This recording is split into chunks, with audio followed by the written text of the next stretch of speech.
Time now for the morning rush. Possessing and growing cannabis is now legal in New Mexico. But there are still some limits. Even though people 21 and older can have a certain amount of marijuana on them, they still won't be able to buy it in stores until next year. In just 2 days, New Mexico is set to fully reopen after more than a year under strict COVID restrictions.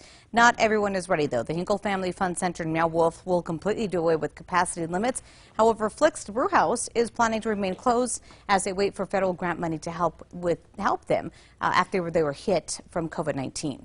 House Republicans are calling for an emergency session over what should be done with the $1.75 billion in federal pandemic relief.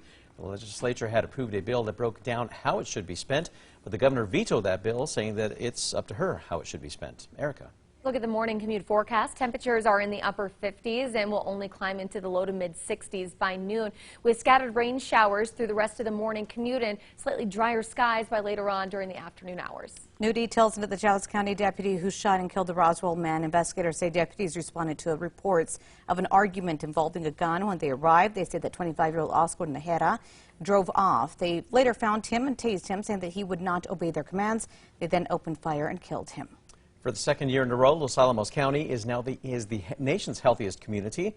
The report by U.S. News and World Report looked at 3,000 communities, and they credited Los Alamos for their low COVID-19 case counts, higher life expectancy, focus on food and nutrition, as well as mental health measures. Los Lunas School Board is getting 4 new members. The initial 5-person board was suspended indefinitely last month after claims of misconduct. The new appointees, chosen by the PED, include Tina Garcia, Jesse Lewis, Ragon Espinosa, and Bruce Bennett. Erica. Here's a look at the Metro Threat Index. Today it's going to be moderate. We'll have scattered rain showers through the evening and overnight.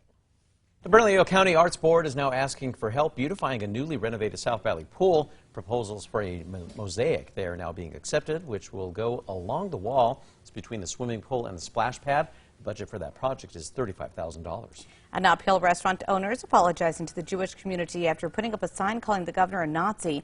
Walden Manali, the owner of Geckos on Nob Hill, put the sign on the front door Saturday after they had to close early due to a shortage in staffing. Manali says that he regrets putting that sign up.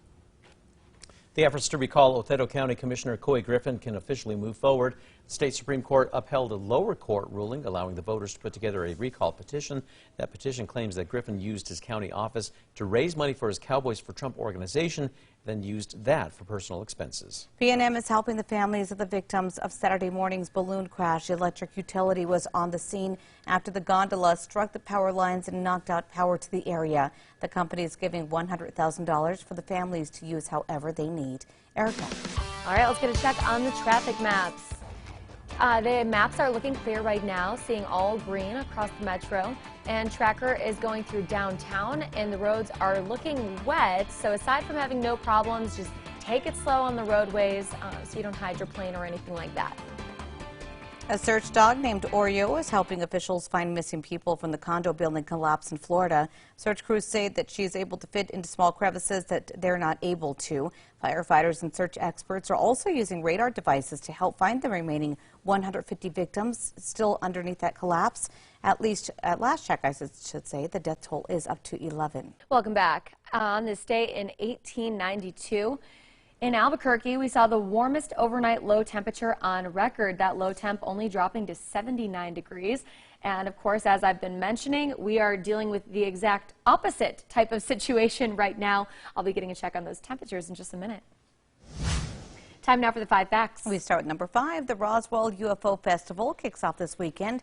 Officials say ticket sales are approaching pre-pandemic numbers. Organizers are hoping to see between 10 and 12,000 visitors this year. Close to 13,000 people attended back in 2019.